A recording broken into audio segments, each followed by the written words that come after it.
చాలా గొప్ప ఆలోచన పడ్డాడు. వీళ్ళేమో అయ్యో పుస్తకాలు అనుకునే వాళ్ళు పెద్దవాళ్ళు, అంటే ఆడవాళ్ళని కాదు, మగవాళ్ళని కాదు, పక్కవాళ్ళని కాదు, ఎటువంటి వాళ్ళు కాదు. కనుక ఏ పుస్తకం గొప్పదో దొంగకు తెలుస్తుంది, దొంగకు కూడా తెలియాలి. దొంగతనం చేసినా సరే, పుస్తకం దొంగ చేసినా సరే చదువుకోండి. చదువుకుంటే కొత్త ఆలోచనలు వస్తాయి, ప్రశ్నించే అవకాశం వస్తుంది. ప్రశ్నించకపోతే నీకు తెలిసే అవకాశమే లేదు. కనుక ప్రశ్నించండి, చదువుకోండి, పుస్తకాలు తెచ్చుకోండి. కొనుక్కోకపోతే ఎవరైనా వేస్తే తీసుకోండి.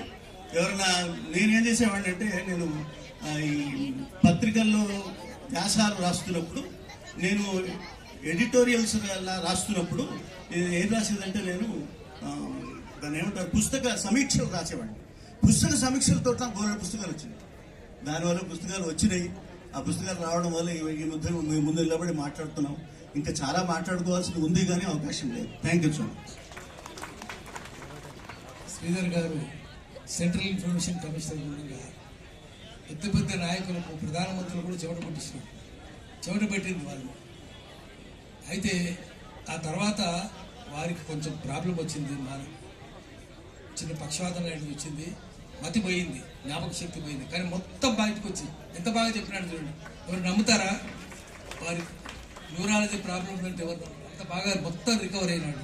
అంటే చాలామంది రికవర్ అయినారు. అందుకని మనం అందరం హర్షిద్దాము. శ్రీధర్ గారు ఇంకా ఇట్లాంటివి చాలా చెప్పాలని మనం కోరుకుంటాము.